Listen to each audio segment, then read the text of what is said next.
Hi, I'm Reese. I'm a birder and bird bath enthusiast.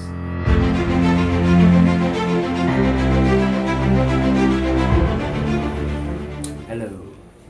So we're on the subject of bird bath, yes? Right. So once you have this bird bath, it's pretty easy to take care of it. You just need to fill up with water or make sure there's water, clean water there is. And then the birds use it, so there will be some dirt, so you just have to clean it up the next day. But I don't clean up every day. I clean it up like maybe once in a few days.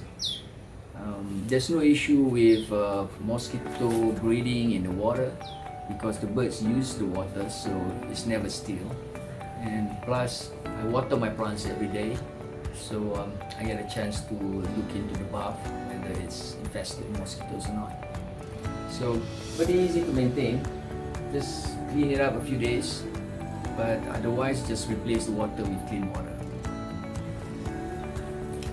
I've been having this bird bath for the past 15 years, and I've been trying to promote it and encouraging my friends and fellow birders to keep a bath at their home. It's not that easy. Birders are okay; they are into it, but the common people in the public are not. Doesn't take to it immediately. But I think for the past 10 years and all come to this moment here, I think I want to take this opportunity to press down the issue that our birds need some water, especially in the urban environment. And do not be deterred by the difficulty of attracting the birds. So I have friends who wanted to start it, but they want the birds to come immediately. So that is impossible. So my advice is try and error to look at a suitable location around your house where it's suitable for the birds, and give it time. And as I said earlier, look out for predators. You shouldn't have any predators.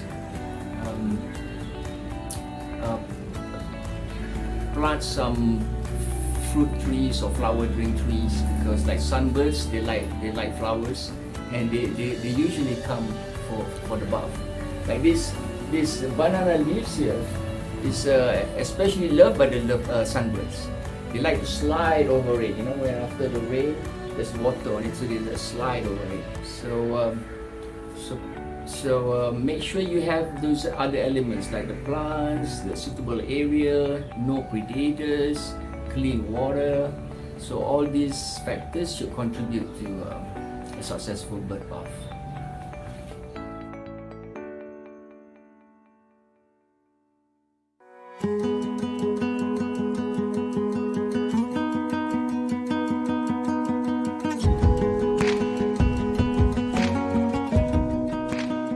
So birds are looking for three things: food, shelter and water. And if you can provide those three things in your garden, then the birds will come.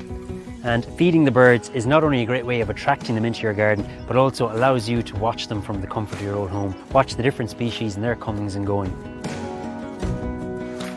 It's important to provide different food types for the different species. Some like peanuts, others the seed mixes with sunflower and Niger seed. And also as well, you can use some scraps and some food from the kitchen like porridge oats. Also apples, really good food source. And species like blackbird, blackcap love apples.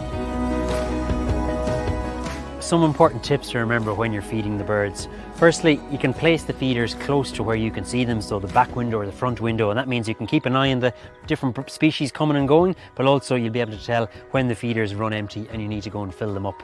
And as well, it's really important to keep a consistent food source, so to feed the birds regularly. And that's because once they start to rely on this food source, it's important to keep it up.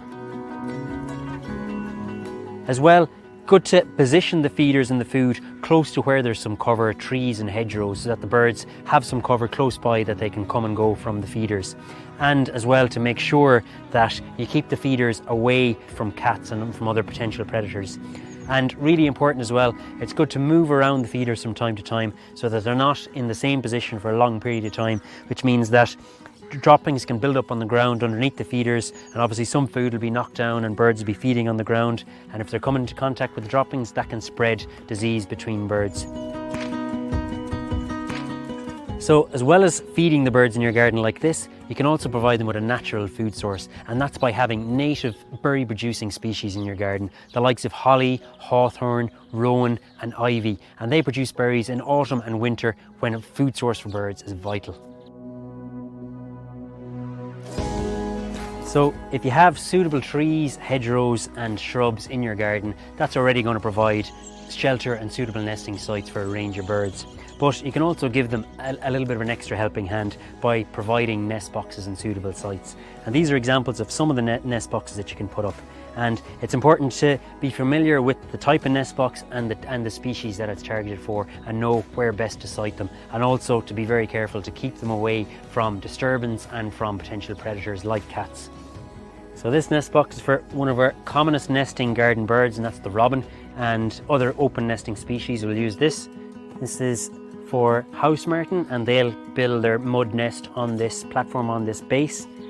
And then many of our species are cavity or hole nesting, and this is replicating that, and this is a perfect nest box for blue tit. And this small apartment block, multi-layered, is for house sparrow, and they actually nest communally, so the three of these can be occupied at the same time for house sparrow. So when it comes to gardening for biodiversity, one of the most important things to remember is to work with nature and not against it, and just let nature do its thing, and it will happily do so. And that may need a little bit of changing of mindsets and a move away from gardens that are prim and proper and tidy and manicured to more wild and wonderful.